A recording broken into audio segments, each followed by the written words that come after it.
douceur enfantine que vous nous invitez à entrer dans votre nouveau monde, Guillaume. Et ce monde s'appelle Célébration, votre 11e album.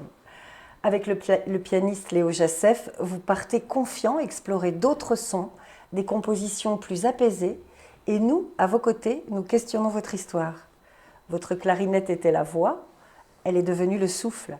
Tout y est, votre souffle, le bruit des pistons de la clarinette, les notes en creux, aspirées plutôt que soufflées. Vous avez passé un cap et nous avons là l'un de vos plus beaux albums, le plus évocateur d'un grand et serein bouleversement.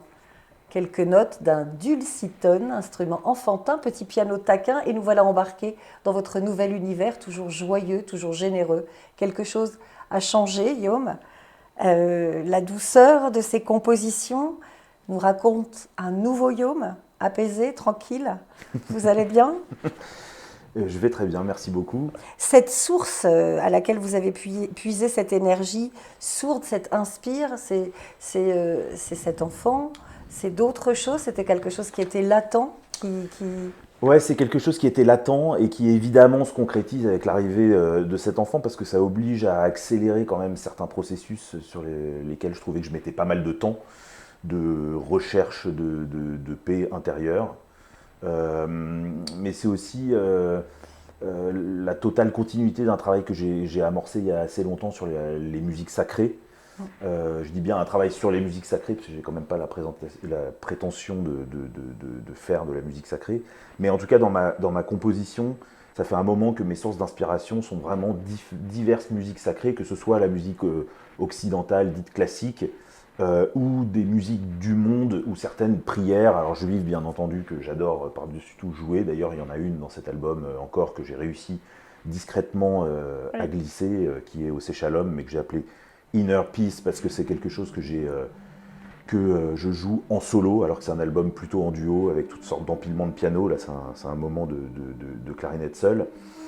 Et puis, bien évidemment, c'est quelque chose qui dans ma recherche musicale, mystique et spirituelle, voilà, la méditation, la paix intérieure, c'est quelque chose que j'essaye de trouver depuis longtemps.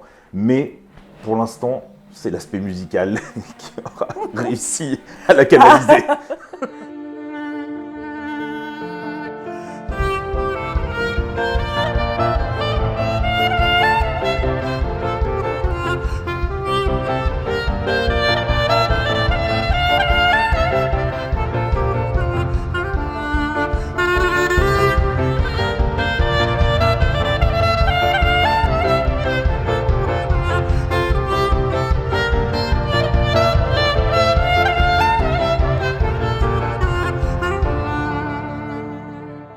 Vous avez parlé de transmission tout à l'heure. Bah oui. Voilà, est-ce qu'on se réconcilie avec son héritage lorsque, à son tour, on est sur le point de transmettre ? Ça, c'est une question bien profonde parce que tout le travail que j'ai pu mener autour de la musique klezmer, même si aujourd'hui je considère plus que mon travail tourne autour de la musique klezmer, mais voilà, une fois qu'on y a eu affaire, est-ce qu'on peut vraiment totalement s'en séparer ? Je crois pas. Et dans la musique klezmer, on peut pas faire de la musique klezmer, on peut pas s'intéresser à la musique klezmer en dehors de l'héritage. Alors que ce soit quelque chose vraiment de familial, ou pas, parce que de toute façon, si on s'intéresse à cette musique, on est obligé de prendre en compte toutes sortes de données historiques, les drames qu'elle a pu traverser.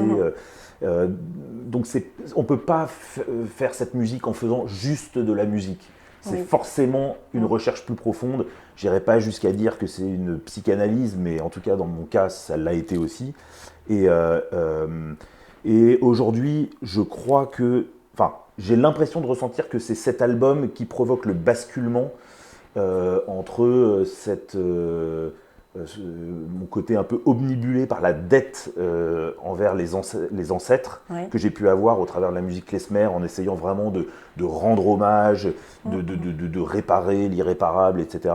Et là, tout à coup, effectivement, mon fils arrivant, on passe dans une autre énergie où la vie reprend un peu le dessus et où on repart sur l'idée de plutôt faire ce qu'on peut pour l'avenir. Voilà. Et donc c'est vrai que c'est un disque qui me permet de basculer vers une musique qui sera plus apaisée, ce qui ne veut pas dire que moi je suis plus apaisé, mais en tout cas à l'intérieur de ma composition, un peu éloigné du côté péjoratif de cette dette. Voilà.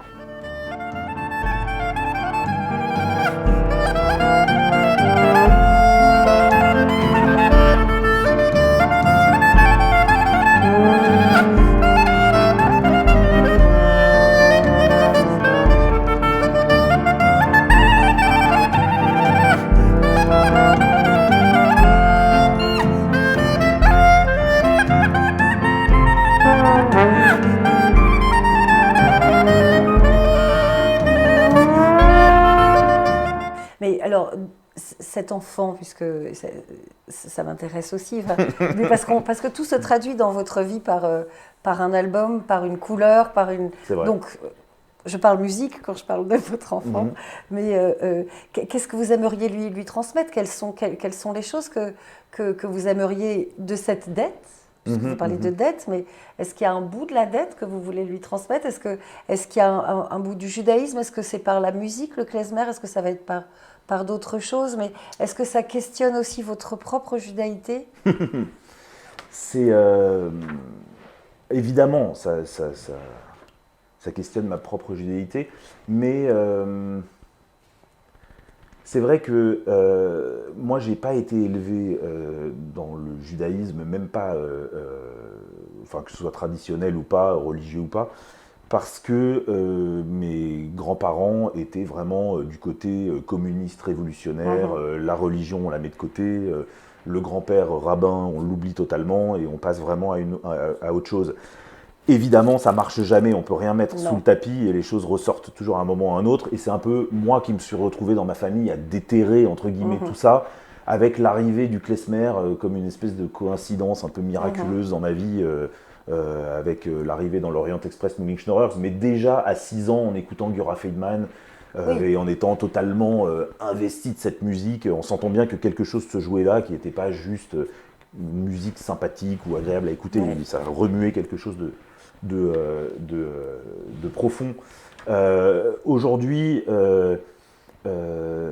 il y a eu un moment, on va dire, où je me suis facilité mes propres problèmes existentiels et identitaires en allant vraiment travailler sur la musique juive, la musique klezmer, c'est ça que j'appelais tout à l'heure vraiment cette dette.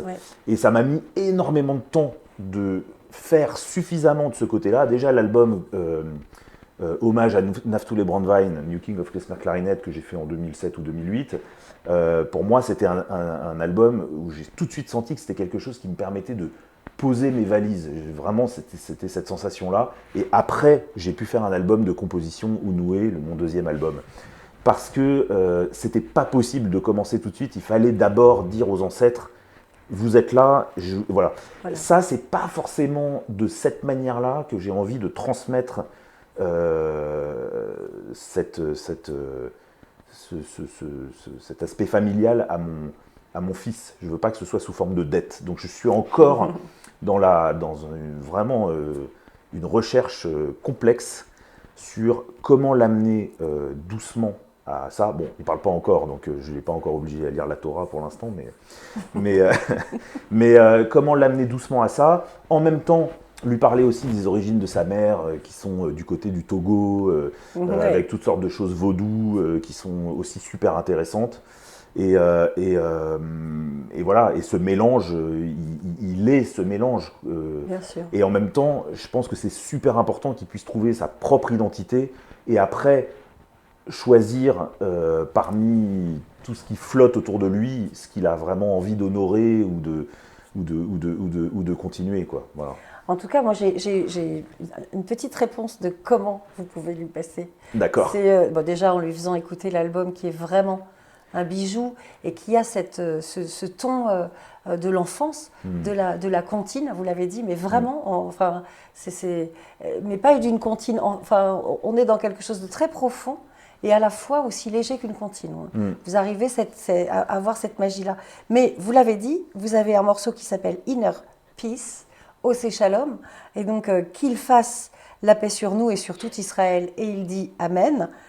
Comment moi, j'ai sursauté. D'abord parce qu'elle est arrangée d'une façon assez magique.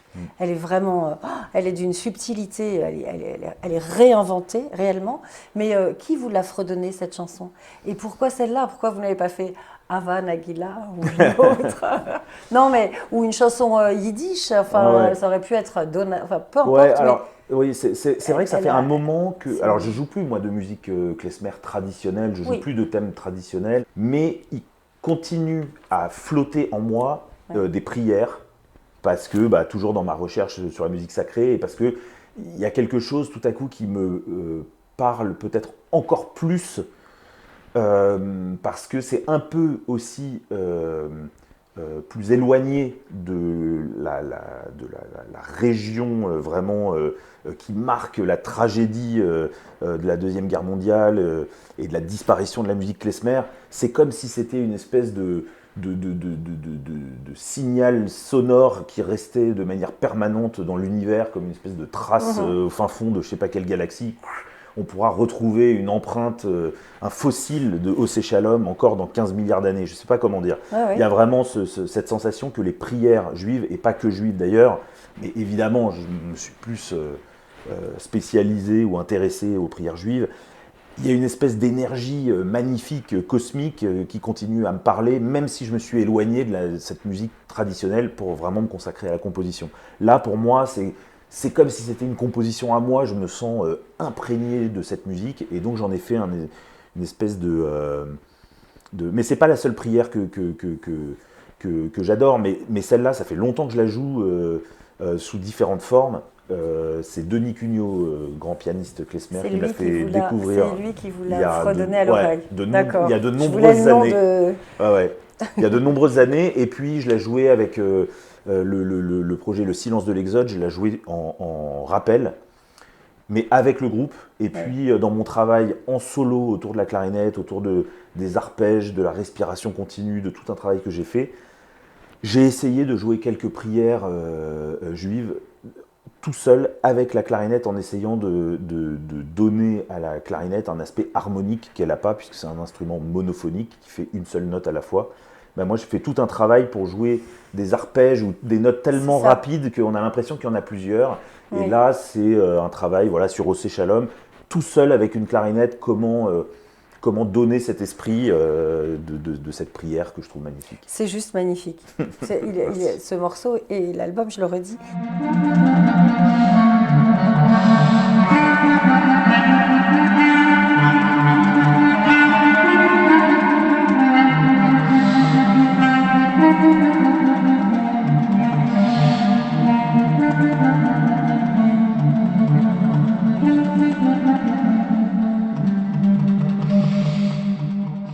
J'ai l'impression que vous avez changé quand même depuis You Will Never Die. Et en même temps, quand je parle avec vous, en fait, j'aurais dit ça en écoutant votre album. J'ai l'impression que vous avez changé depuis You Will Never Die. Mais en parlant avec vous, je vous retrouve.